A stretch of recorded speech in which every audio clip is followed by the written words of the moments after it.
Man, oh man. What, you didn't see that coming? Well, I mean, who did? Did you? Exactly. No, I did Oh, not see that coming. Although I do recall someone saying that Evan Peters was on the set, so I guess it's like, well, interesting. yeah, I remember that there was the talk back in the day. I can't wait to get into sort of what that may mean for the reality that they're in, or what it may mean for. Oh yeah, there's something afoot. And of course, in this we also get who we got? Oh, it's Speedy Gonzalez, and he's here to say, eat a banana every day. Okay. What up, Speedy? Hola, friendo. Yes. He gets straight A's in Spanish, so. Hey. Yeah, you got an A in Spanish. Yeah, you got an A in everything, Tristan. That's what I'm talking about. Who's Tristan? Yes. Who's Tristan? I'm Speedy Gonzalez. Oh, actually, we are recording now. Okay, so sorry, Speedy. Okay. I'll just cut that out, I guess. Okay, no playing on the phone. Okay, if you're doing this, you're doing this. Okay. Yeesh. My gosh. Anyway. Okay. So we're recording? Yes, we are. Okay.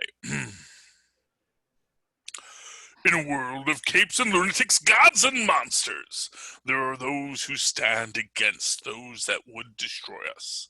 Are they friend? Are they foe? Are they the heroes we need or the heroes we deserve? Are they the agents of Sword? Or are they the Avengers standing against them? This is enough said, and we'll find out. Avast me hearties and welcome once again to Full Stream Ahead. I be your captain, Charlie the Professor Esser, and with me as always is my skinny rich friend. It's Mozz. And joining us for a specialty is a strange new friend from somewhere else. Hello, Speedy Gonzalez. Hola, friendo. Okay. Now I have to do the introductions for Agents of S.H.I.E.L.D. I'm your host, Charlie, the Professor Esser, and with me as always is my skinny rich friend. It's Mozz. And special guest tonight, from somewhere else.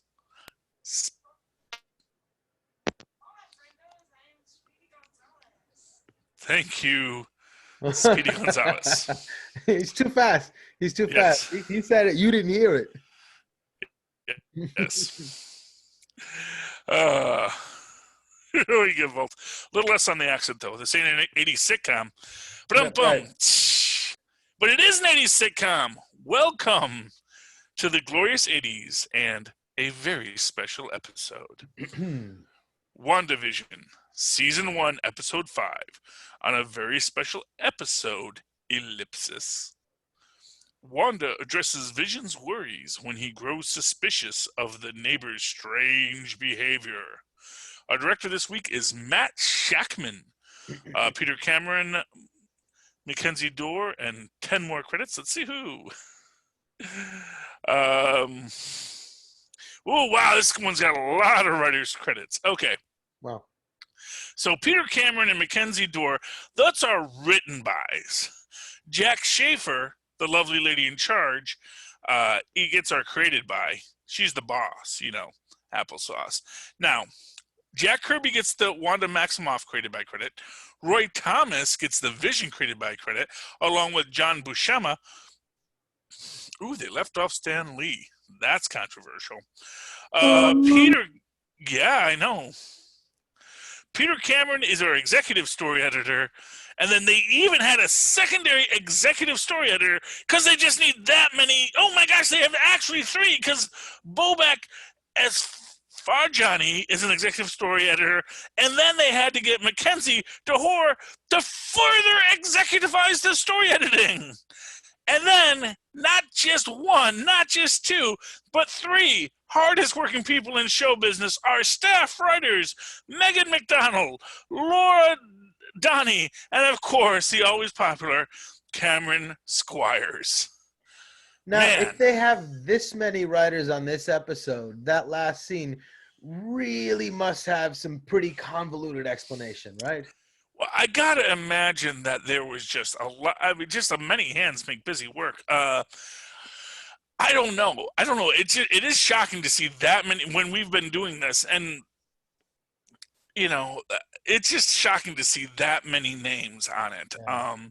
What I will say is, Do you think they were like assistants to, were like paralegals just looking through case law for the lawyer, doing all the grunt work to make sure they're not violating any blah, blah, blah, or timeline or this or that? That's why they needed that many writers?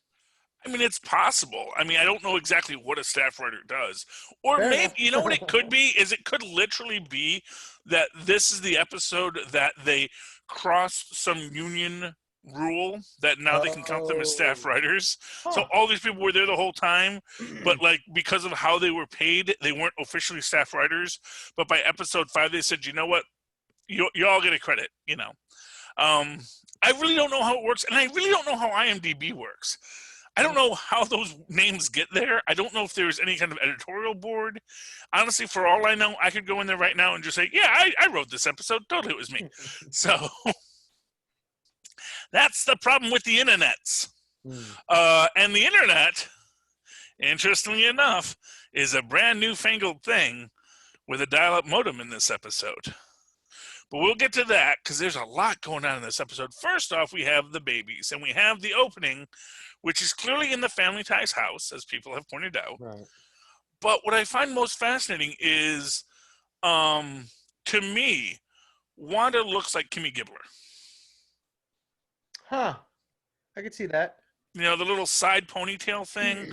It seems very much a callback to really later 80s stuff.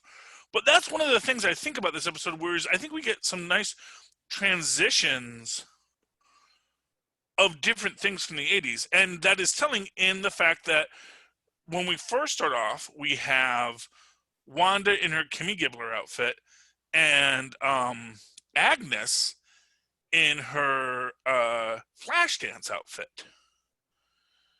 And we get our we get the birth of our children. And then, of course, Agnes comes in. And, of course, Vision has to hurriedly cover his face, which, he does, because he was not expecting someone coming in. But there's an interesting thing about the passage of time in this, because, of course,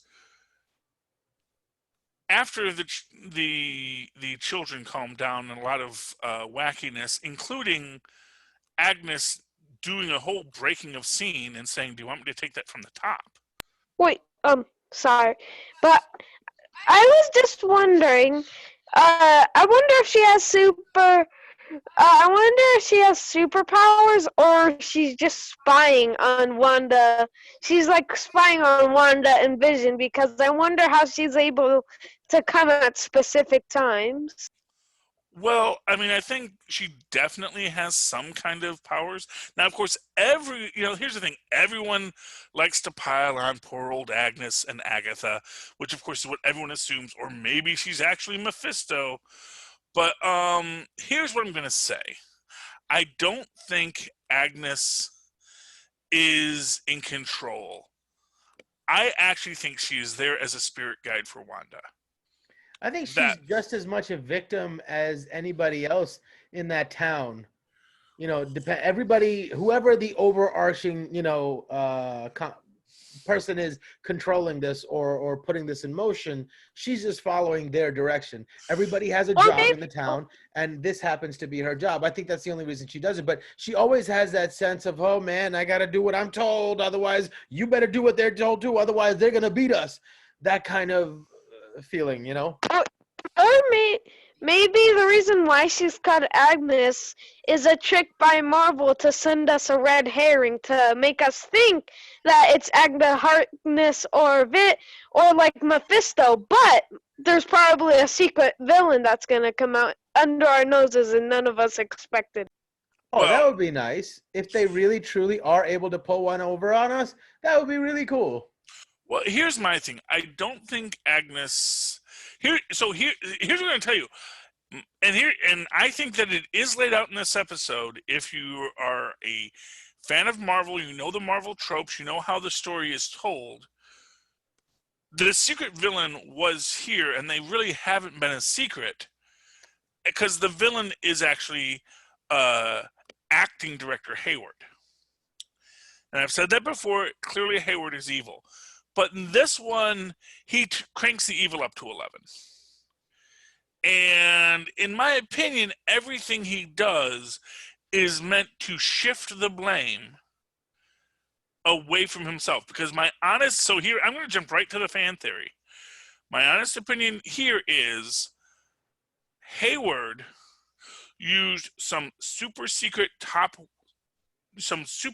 weapon they had that was meant to be the, Omega level threat gun on Wanda.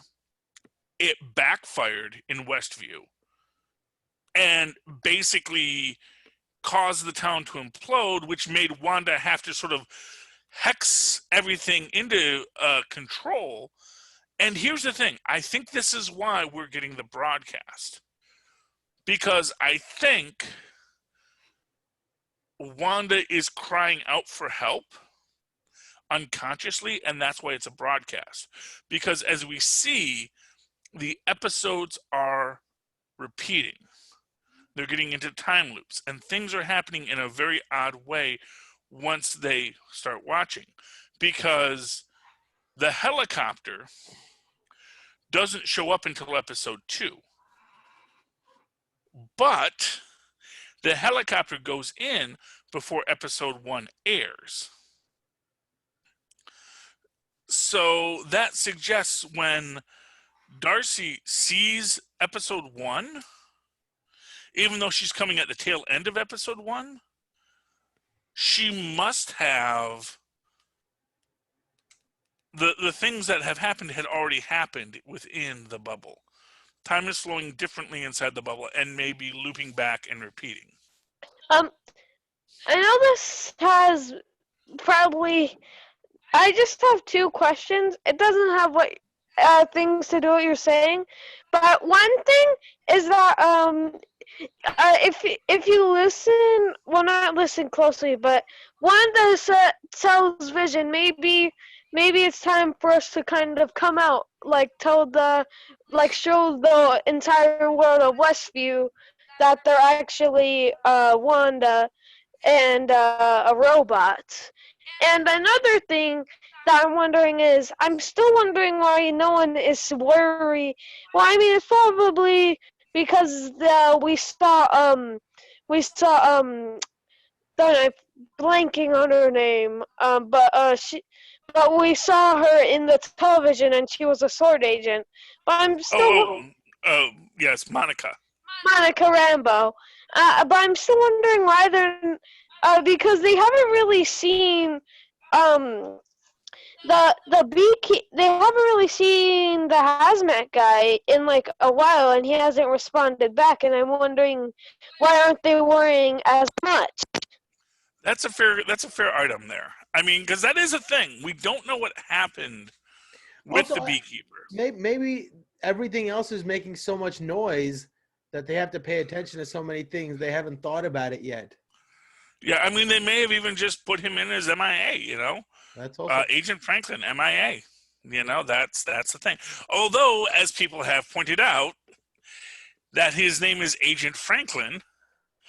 And, of course, Franklin Richards has a really interesting tie to the whole story that he may come back as Franklin Richards. Now, is that going to happen? I highly doubt it. He was clearly a random dude that they gave him a name, Agent Franklin. But it does suggest that Agent Franklin will be back, because you gave him a name of Franklin that they never use in the series. So I think we're going to see him come back, and what happened to him is going to be something important.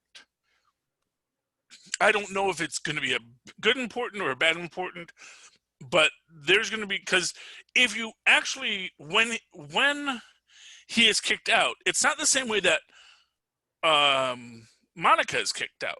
Monica is physically removed, Franklin rewinds. And that is a very telling difference in the way that the story is edited, that Franklin rewinds out of the scene, and then the scene resets. So was it that he never went in now from their perspective? In which case, where is he? Is he just on the other side of the thing, like coming out like as if there was time manipulation? And are they maybe hiding that data from Darcy? Or maybe it's pretty dark, and when it rewinded, it rewinded him from existence. I mean, but that's the thing. So, but he rewinded from existence. So, does that mean that he essentially was snapped? No, I think there is the conceit of the camera being there and of a broadcast being able to edit. So it happened, and that moment continued, but they reshot it and only aired what they reshot.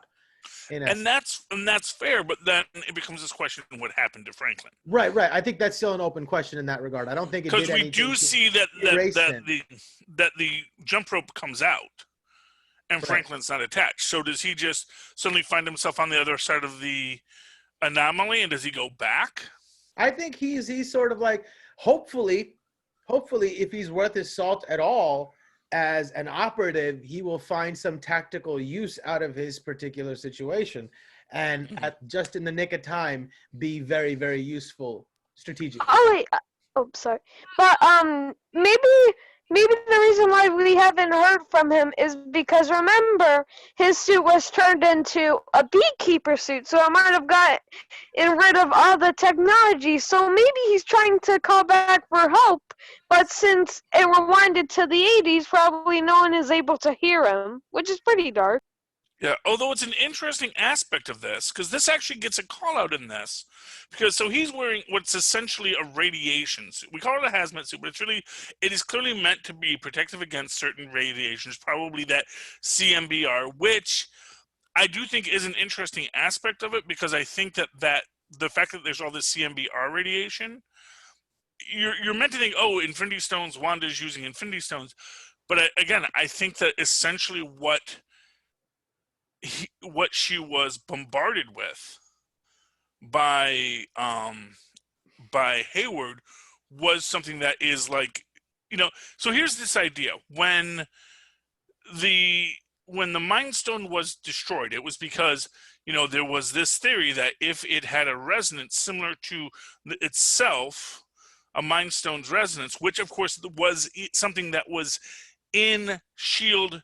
and S.W.O.R.D's custody for a very long time, being studied and analyzed and had records of what it looks like, that they may have tried to do what she did to Vision, hit her with this ray, but because of course that's what empowered her in the first place, it actually wound up just amping up her powers, which caused the explosion and caused the devastation. So, in that sense, and which is why, like I said, I definitely think Hayward's involved, and that's why Hayward sent Monica, because Hayward needs to get rid of Monica, because Monica is essentially the rightful heir to the throne, that it shouldn't have been him, it should have been her made director after her mother passed. And I still say that, Hayward gave her her first cancer and then gave her the cancer again. Wait, I just thought of something. Yeah.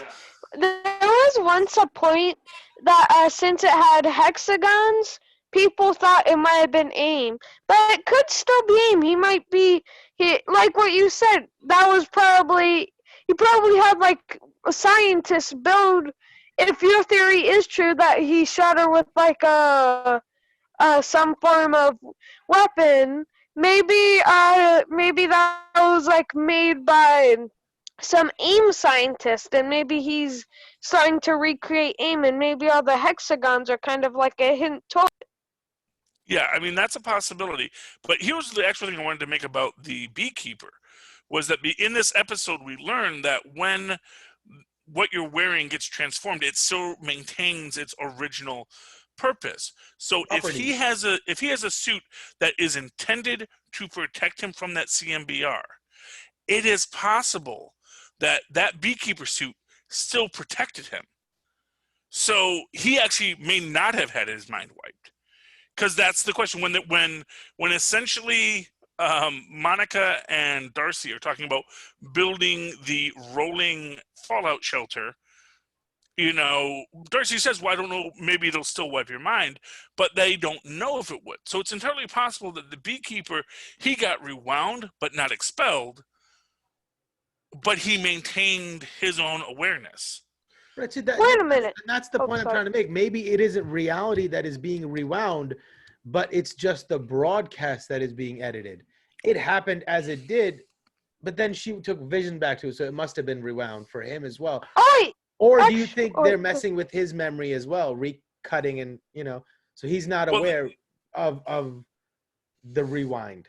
Yeah, well, they're definitely messing with Vision's memory as well. And this is actually what I thought was the most interesting aspect of it.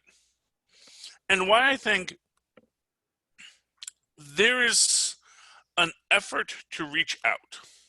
And I do think that effort to reach out, unless it's going to turn out that it is Franklin who is the one doing, but except that, like I said, it can't be because Franklin was in the second episode, right? He wasn't in the first episode. That's right, because the first episode ended on a complete high note. Franklin's in the second episode again. So it is possible that so to jump ahead and because I don't want to gloss over this. Okay, so essentially babies age themselves up to 5 years. Agnes is there and says this very interesting line. She says, kids, you just can't control them. And no matter how hard you try. No matter how hard you try.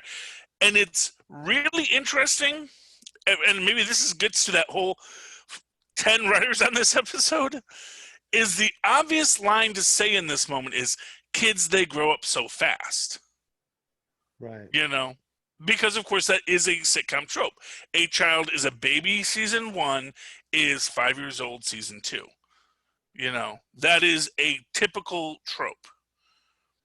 But what you also have in this is the fact that children are aging a decade in this series, or at least in this episode, which establishes this idea that this episode circumnavigates the 80s, from early 80s with Family Ties up to, and you see this in Wanda's costume design when she goes from her Kimmy Gibbler kind of leg warmers phase to her blue flannel kind of Roseanne reminiscent phase from the late 80s, sort of showing her own transition as a character. And you also see that by the end, by that phase, she's also now in that not caring phase. And which is why, again, I get to this idea that, I don't think I do think Agnes is Agatha Harkness, but she's not controlling anything. She's meant to be a spirit guide.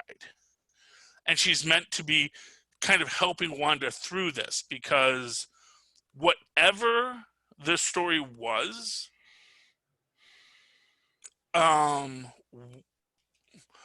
Agnes was there to try and help.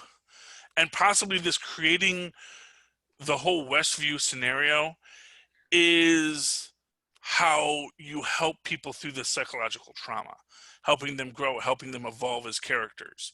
Although someone made this very interesting point tying into the last scene about how, what other series have we recently watched that jumped a decade every installment? X-Men First Class. X-Men First Class, and then all the X-Men's, the Fassbender X-Men's had the habit of going a decade every thing, where as opposed to... Didn't Agents of S.H.I.E.L.D. do the same thing, where they were sort of like, they had a black and white episode, and then a 90s episode?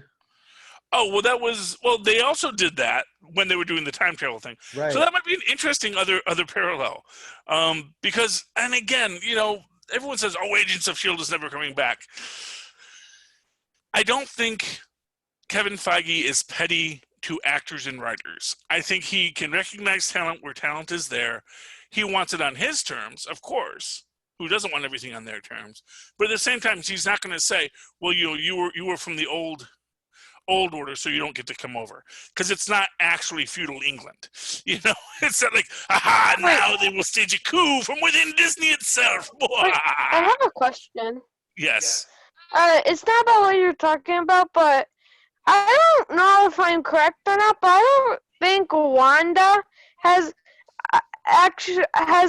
fought Hydra, so I'm kind of confused about why she's kind of having these Hydra memories. Oh, well, she's having Hydra memories because she was created by Baron von Strucker, who was Hydra. Because remember, the trope in Marvel is that every good guy organization has a deep-seated evil root of fascists within them. Because the line between superhero and fascist, as we've seen in The Boys, is super razor thin. And you can be this person with power and want to do right, but the urge towards fascism and control is always underneath. And that is essentially what they're saying with that, is like, yeah, you know what, underneath it all, there's a real possibility that there's a fascist at it. Now, my own theory is that Hayward isn't AIM and he isn't Hydra. He is actually 10 Rings, because I do think they're going to build the 10 Rings into be the big bad, because they do want to build an Asian superheroic universe, which is going to come in with Shang-Chi. It's going to come in with Agents of Atlas, because we already see all the people clamoring for a Jimmy Woo spinoff. And that is what they're building towards, because not for nothing, it's a really, really big market. So there is a lot of money on the table. Indeed. China, India, Japan, all these countries, lots of people, they love movies. How can we get those sweet, sweet ducats, So expanding the Asian and South Asian and East Asian character base is central to Marvel's Global domination. Yeah, Marvel and Disney's global domination. That is what they're building towards, and that is what hopefully we're going to get. So that's my theory, that he actually works for the true Mandarin. The one short. I like it. That'd be fun. That was removed from Disney Plus, man. Why was it removed, man? It all connects. Get your whiteboard up. Don't ask me why there's no hexes. Don't ask me why there's hexes. Ask me why there's no Hail to the King short on Disney Plus. They're hiding something. It's a conspiracy. They're editing our reality, Mozz. I'm telling you. I hear you. I found it once a while back, and I'm lucky that I did. I watched it, and it was brilliant. It was so good. Brilliant. So well done. And the guy playing the 10 Rings agent is one of my favorite actors. I can't think of his name right now. It's one of these strange ones. He was a Daily Show guy. And I know who you're talking about. No. The guy who's the agent of 10 Rings, who pulls the gun out of the camera. But he's a comic actor. I'm trying to remember his name, but I thought he was on the Daily Show. I thought he was one of the not Stephen Colbert guys. No. He's been in indie movies a lot, and he's done a couple of good things. But he's a really, really good actor. Yeah, I think you might still be able to find it on YouTube, but we'll have to see. Yeah. But yeah, he is a great actor. I know who you mean, and I know him but I can't remember his name now. But he is, and trust me, he has done a lot of comedy too, which is where I knew him from. Was like, oh, I know that guy from comedy. But a lot of great actors do comedy too, so that's just reality. But getting back to the actual show, where were we on the actual show? Because there was an actual show. There's all these. My favorite part so far is just like from the perspective of they're all acting, right? Mm-hmm. And after a while, if they're going through this over and over again, how tired they're getting, and how much less control she exerts over everybody. And so they're like breaking character in front of her, like it's okay to do. The mailman's like, your mom will never let that happen. And then even when Vision is there, so they're like slowly bringing him around, like everybody's giving up, like, yeah, we all know what it is. And Agatha's sitting there going, you can really do that? You know, all these little things. Like, well, you see, that's the question. That's one of the big questions in this is, can Wanda bring someone back from the dead? And the answer we get at the end is no, she cannot. Well, you know, I thought it was just sort of like, you know, that old-timey sitcom-y way of bringing a situation that is a metaphor for another thing that you're going through, just to point out, oh, now you see how silly you're acting. You know, you're trying to bring Vision back from life. It's the same things these kids are doing. Use this metaphor to learn a lesson. What you did is not right. What you're doing is not right. Whatever the situation is trying to teach her that lesson, or at least that's a lesson she should be learning from this, but I don't think she's putting it together yet. Well, actually, I think the lesson is she's trying to teach them this, but at the same, this is where it comes to the idea that teach her the lesson. Well, and again, it goes to this idea of the spirit guide and how you grow as a person. Because here's the thing. There's a really interesting question in this, which is, where did the dog come from? And my actual theory is Billy made the dog. Oh. Because Billy's powers are, again, that reality alteration power is the same as Wanda's, in the same way that Tommy's powers are the same as Quicksilver's powers. And the idea is that, you know, Billy kind of in a Franklin Richards-y kind of way said, I would like a dog. Now I have a dog. So do you think that who shows up at the door is maybe just Tommy grown up? I mean, that's a possibility, although it's weird because right. But I mean that's one of those weird things about this, because Evan Peters is actually the oldest person of them all, because he's actually 34. Oh wow. Yeah, he just has a super baby face. Paul Bettany's not older than 34? Oh, Paul Bettany might be older than 34, but he might not be. I don't know. Fair enough. I really don't know how old Paul Bettany is, but he is actually older than I know his first name is Aaron, but the Marvel Quicksilver. I don't remember his name. Gotcha. But it's Aaron something. But he and Wanda are actually very close in age. But Evan Peters is actually about 4 years older.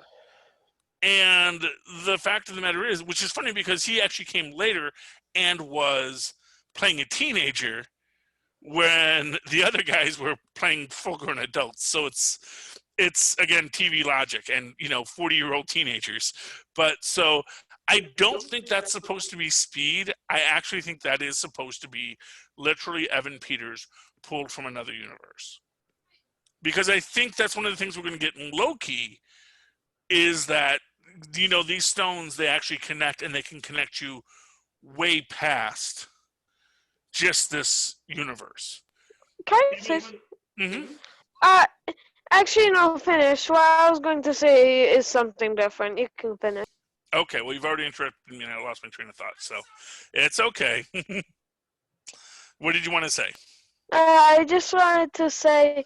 it was just kind of something I thought when I first watched it. I kind of skipped I kind of didn't really see the part where Wanda, like, I saw when she entered, she like left the hex, and I saw that she had the people point the gun to the guy. But I kind of missed the part where she walks away without shooting. And I saw the cup spill, and I thought that was supposed to be, like, representing them shooting him all at once. That is interesting, because we get the Lagos commercial after that scene. And there is a lot of stuff about, the red liquid, and it keeps on flowing even after you wipe it up because the blood keeps on flowing. I don't think she killed Director Hayward in this, but this is a really important scene because there is something in this scene that no one is talking about. as is always the case, people never want to talk about what is this incredibly weird scene that upends everything people think about this moment. And do you know what that is, Mozz? No, what are we talking about? Wanda leaves the Hex. Right. So Wanda's not controlling the Hex. Or she doesn't have to be in it to be controlling it. Doesn't she? Well, I mean, she can put her power there, here, wherever she wants. I don't see. No, I think that's very telling that she can leave. Right. And that she can leave her, and she changes her clothes back. Right. To her reality clothes. To me, like the Wanda that we're seeing on the TV isn't really Wanda. It's a puppet she is propped up to watch. She is replaying this thing to watch. The version of Wanda, like in Black Mirror, they do these things where there's a version of you, they collect your mind and make like a proxy of you to be your assistant. It's kind of like one of those things, because that moment where she is hurt by the fact that Vision doesn't believe that she's not doing these things seems really genuine and really like she's not putting on. Like she has a moment away from even the stuff that she is controlling to say, hey, you don't believe me. That hurts her. So it almost makes me think like she's probably just as freaked out and trying to figure out what's happening as much as Vision is. So I wonder so when she steps out, that's like the real Wanda. See, that puts Wanda at a much more evil level in this. Or hurt. Hurt or evil, either way. Well, that's the thing. If Wanda is... So here's the idea. So let us say when Hayward theoretically fired off his Infinity Bomb, his Big Bang Bomb, his Big Bang this Bomb. Is you're talking about in the bubble with the drone, with the helicopter? No. I'm talking about before. This is how it started. Yeah, whatever caused it, and that's my fan theory. But whatever caused it, then in your perception, what Wanda is Wanda isn't even in it. Wanda is just being, to use a Fantastic Four reference, Franklin with a marble. That she's got all this place in this little marble that she's holding. And in that marble, she's observing it. And when they're coming in, they are, she comes out of it because they're interrupting her stories. Right. And the Wanda we see isn't Wanda. The children we see aren't real except for her imagination of it. And Wait. Yes. There's just what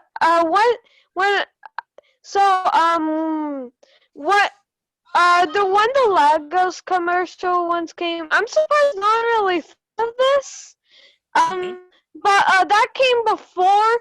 But that came like after when Wanda made the Hex bigger, and no one really talked about her making the Hex bigger. And now the Hex turned red, and I think, and when the Laga spilled, it was a red drink. So I think that's supposed to represent when the cup spilled. It's supposed to represent the Hex growing bigger.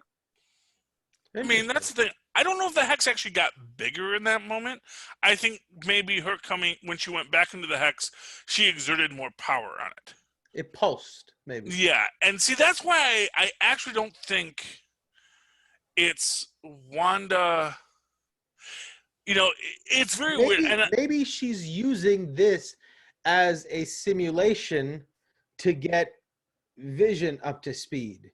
If she's recreating Vision, she needs to run these simulations for him to get right. It's not right. Every time she runs a simulation, it doesn't work. It breaks down. So she runs it again. And she's got him caught in this loop. And she's using these other people to play these characters to create this life to get Vision back up to speed so she can put him back into his body and resurrect him. Here's my problem with that.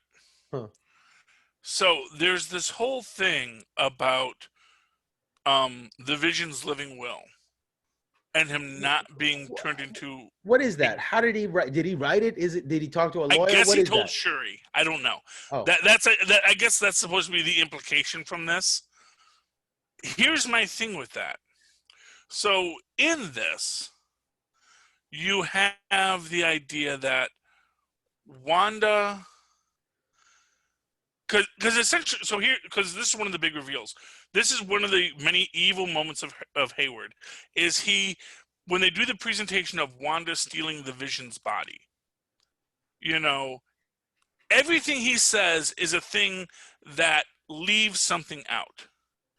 So as an example, he says, this is a video from 9 days ago of Wanda breaking into S.H.I.E.L.D. headquarters, which was at that time the undisclosed holding location of the remains of Vision. Now, when we find her and we find Vision, he is fully disassembled. And the problem with this is that's not his remains, that's his dissection. And so if Vision said, after I am gone, do not bring me back, which we can imagine Shuri and the Wakandans would have respected, quite frankly, they say, hey, that's a lot of Wakandan vibranium. That should probably be back in our soil. Let's call a shelter half an entrenching tool. He's one of us. Which makes me think that his body was stolen by Hayward. Which again is why I think that Maria's cancer coming back was no coincidence. That Hayward used crazy super science to make sure her cancer came back, and this time make sure she did die, so that he would be acting director, so that he could repatriate, quote unquote, the Vision back to Sword custody, so they could dissect him. And that, I think, is what triggered Wanda to break in there in the first place, steal the Vision, and run off with him, probably to give him a decent burial, which is what he wanted, because this is the body of her lover, her spouse, who she felt bonded to. I don't think she tried to bring Vision back. I think they blasted her with something, and in that moment, sort of the, they like to play with origins in this. And I always made the point that they gave Cloak and Dagger, Monica Rambeau, the Visions, or Monica Rambeau, Captain Marvel's origin. That's actually exactly her origin. It's an oil rig searching out mysterious eldritch energies underneath the earth, and it explodes, and nope, now I have superpowers. And that was Captain Marvel's origins. And then they gave Captain Marvel actually the first Miss America's origin, which is the amazing energy device exploded and it gave me superpowers. I think what they're looking at here is something like the Psychomagnetron origin that is the current Captain Marvel origin, which is she was caught in the blast of a Psychomagnetron, which is something that it's essentially Kree technology that makes your wishes reality, is the idea. That basically Kree technology runs on wishes is the essentially what the current thought process is on Kree technology. And so the idea is that in that moment when she's blasted and she's with Vision, she sort of mentally just assembles him and he's there. And that's why, incidentally, I think when she does have her zombie flash, he doesn't have his stone. Because I think there is an aspect of this where she doesn't want to resurrect Vision truly. So do you think she just came to get the body and they used Vision's body as bait to catch Wanda? Oh, that's an interesting tact. Right? That they weren't even trying to rebuild the Vision, that they just wanted to get Wanda because she was uncontrollable and they wanted to test out their Omega level weapon. That's an interesting thing. That'd be cool. That'd be. I wonder what happened. I wonder if Wanda killed or just took Vision's body. I wonder when she was stealing Vision's body. I wonder if she killed or attacked the people who are dissecting it. Oh, I'm sure she did. Well, no, I'm sure she held them at bay, but I doubt she killed anyone. That's the point. I don't Because know. even I when don't think she was probably in a mental state to care.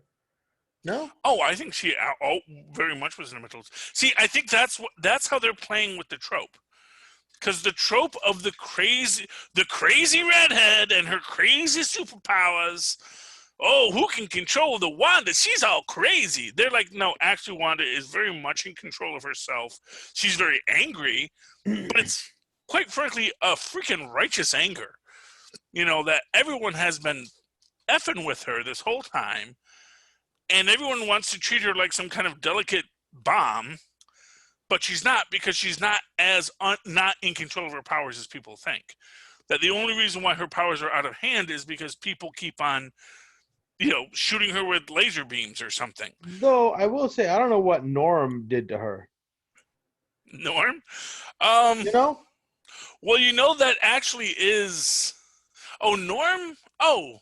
The guy who has his memory zapped and wants to call his sister. No, that's Herb. That's Herb is the. Oh, yeah, that is Norm. That is Norm. Yeah. Oh, so Norm. See, that my thing with Norm is, it is Norm specifically, which is why I think that it isn't that Wanda is controlling everyone. It's that she's trying to keep everyone alive. And this is I always use this example. What if you woke up in the ICU? Mm-hmm. And you just wake up there and you're in pain and you got all these tubes in you and you can't move? You're going to be frightened the heck out.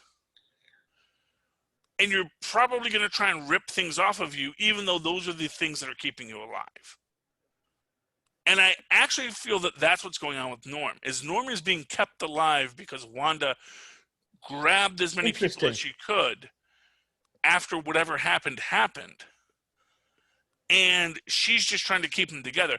And from their perspective, she's in their mind. She's controlling them. But it's like, no, I'm trying to keep everything together till we can get to a place where everyone can leave.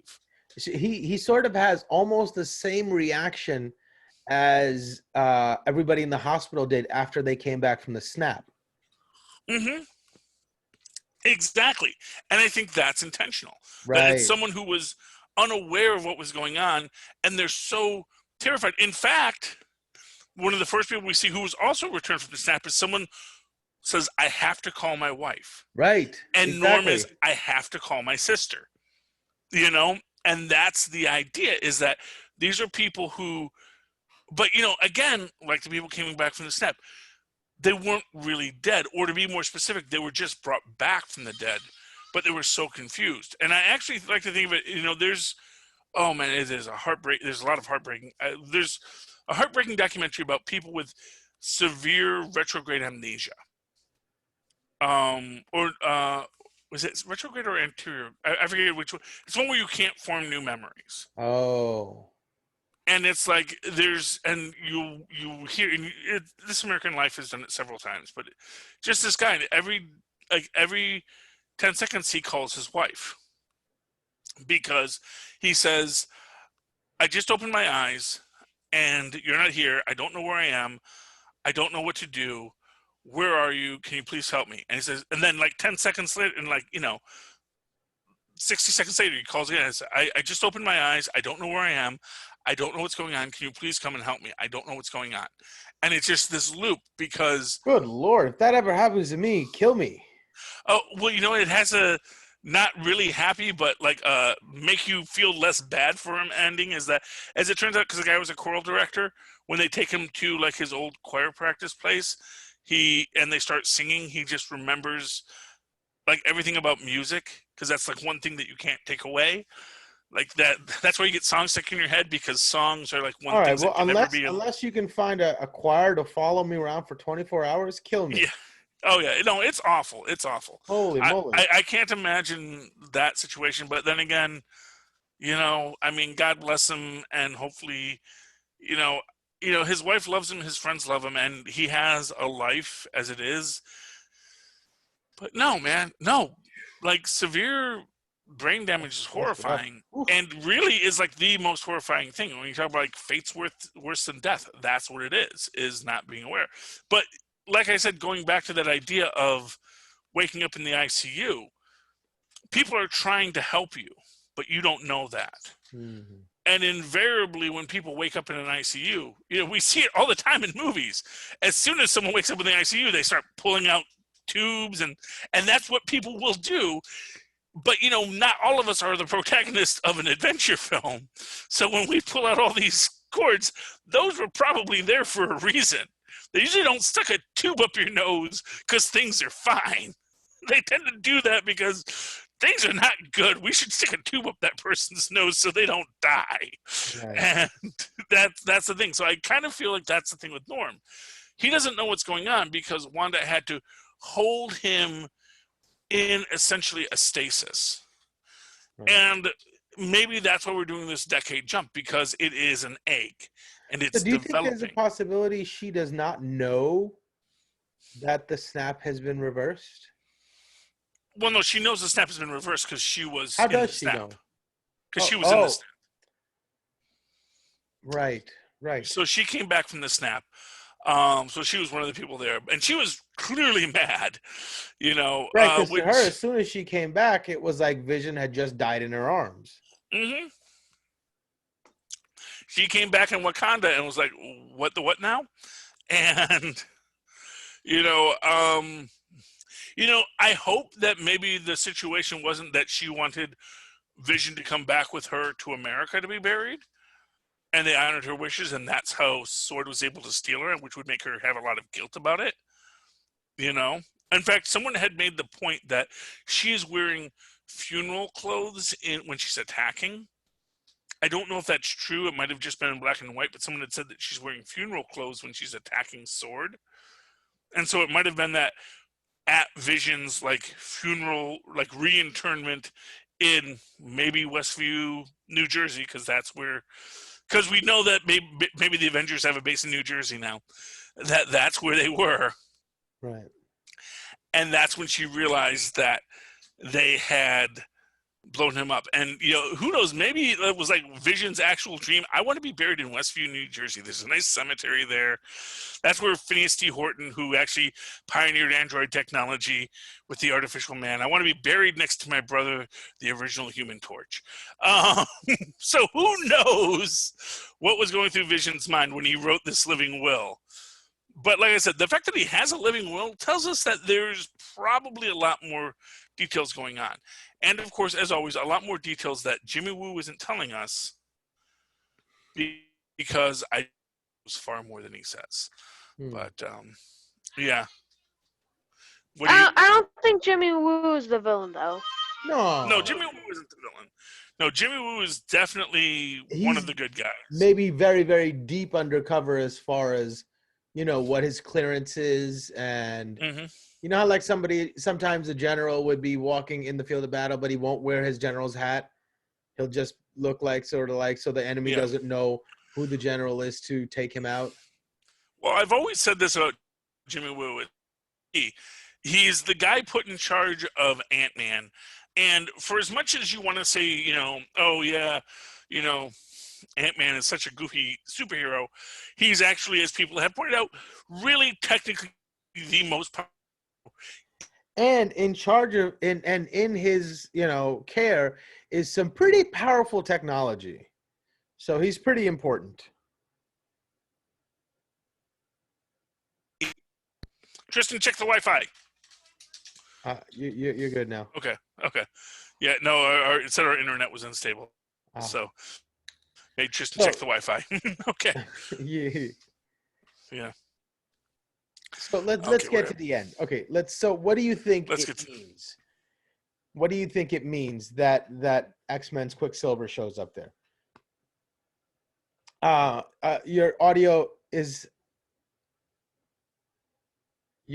out. Dig it. Yeah. So my take on the ending is that is the Quicksilver from an alternate universe. He's been brought into this universe or been replicated from that universe. It's sort of like the and this is the Thomas Riker scenario, is that you can co-locate things on a molecular level. So that one set of him exists in the official X-Men universe, and one now exists in the Marvel universe or the mainstream MCU, expressly because, she can't bring someone back from the dead. That once someone is gone, you can't actually bring them back from the dead. And of course, as people have pointed out, then why is Vision there? Because as alive as Vision was, the damage he sustained isn't damage that would technically be fatal. That essentially, because he is a machine and can be repaired, it's not the same as dying, where the cells can't be made to just come back to life. Or if you do make the cells come back to life, that is probably a bad thing. That's the whole dark side magic stuff, and you wind up looking like Palpatine. Exactly, or Pet Cemetery. It's like you are supposed to. It's a feature, not a bug. Right. Things die, things fall apart, but that's because that's the nature of the universe. I can almost envision Westview being like one of those portals at the end of Infinity War, where everybody was jumping out of it, like the whole Sony X-Men universe jumping out of Westview into this universe that we know for Marvel. Yeah. Though here's another fun little side fan theory. Westview actually doesn't exist. Oh, interesting. That Westview never existed, but the fact that it was made to exist. So the idea is that in this scenario, the reason why we don't know who the witness was is because there never was a witness. But in creating a Westview, it reached out to certain people that were attuned to make them have a memory of it. And that everyone who says there is no such place as Westview, it's not that Westview has disappeared, it's that Westview never existed. And what we're seeing, like where they identify people, I got to feel that is more of this maintaining the illusion. I don't believe this at all, but it's just a fun theory. Like, what if Westview actually doesn't exist, and we just think it does, or these were people from elsewhere in New Jersey brought into it, or we just happened to be in that moment? Because here's the thing about it, and it's an interesting aspect because it is Westview, New Jersey. The eastern view from New Jersey is of the beautiful Atlantic Ocean. And so we often look east. You do not look west that much in New Jersey. I mean, we have some pretty mountains and such, but, it's always we're looking eastward in New Jersey. So I can see a town called Eastview. I don't know if I see a town called Westview in New Jersey. Interesting. My sister lives in Westwood. Well, yeah, but that could just be the woods on the west side. Right. The view means I'm looking somewhere, and Right. I'm just saying I can see someone looking east, because I know that here's what I'll tell you, that if you live in New Jersey, the eastern view is always considered better than the western view. Now, I had a western view when I first moved to New Jersey, and it was beautiful, and I actually felt it was the better view because it was overlooking the park. And although I could see the New York City skyline from the eastern view, you also saw the train yard and all that kind of stuff. And I didn't think that was quite as attractive. But, but you did have to pay more for the east view than the west view. So just an interesting thing about New Jersey, maybe completely unrelated, but just something to think about. So I don't think that Westview didn't exist before this, but it would be an interesting little thing if it says, no, there is no Westview. There never was a Westview. The cop who says I'm from Eastview, and of course he's disdainful. It's like, of course there's no place as Westview. Why would you look west? Right. When everything you need to look is right here, and the only thing to look at is that beautiful Jersey shore, We're in New Jersey. We don't look west. We look east because, quite frankly, that's mountains and rattlesnakes and people that vote Republican. We're not going there. So, which actually isn't true. New Jersey has a very large Republican community. But anyway, moving right along. So that's my final thought on this episode. Mozz, what's your final thought on tonight's episode? I'm digging that, they bust the doors wide open, and now you really don't know what to expect. So I'm super excited to see where the next, 5 episodes or 4 episodes more? That's the thing. That's what nobody knows. I first thought it was an 8 episode. Then someone says, no, it's 9. Now they're saying, no, there's actually a secret 10th episode. Oh, So geez, how many really? episodes we have left, no one Oh, actually knows. that's kind Now, of cool. if it's 9 episodes, you have a waiting week before the start of Falcon Winter Soldier. But if it's 10 episodes, then there's an overlap. And you know, I'm inclined to think that it's. I'll be surprised if there's 9, but I'm thinking that there probably is 9 because people have said that so much that there's actually going to be 9 episodes. But now that someone has said thrown out 10, I don't know what's going to happen. I don't know anymore, Mozz. I'll be surprised if it doesn't end in 3 episodes. But so every time we get a new Wanda episode, I'm going to be excited. Right on. And you know, if it winds up overlapping with Winter Soldier, we can do 2 shows a night. We've done it before. Yeah. I'm super excited for that. That seems really that's going to be great. That's going to be great. But we'll talk about that next time. In the meantime, Speedy Gonzalez, what's your final thought? Well, the closest thing I kind of have to a final thought is just I'm wondering if I just thought of something. Was he the only person? Was Franklin the only person with hazmat gear, or were there other people who could wear hazmat gear? And if so, why wasn't there a rescue team? Well, because they don't know if that'll work to save him, because we don't know if it saved Franklin yet. And Mozz, I don't think, did we get your final thought?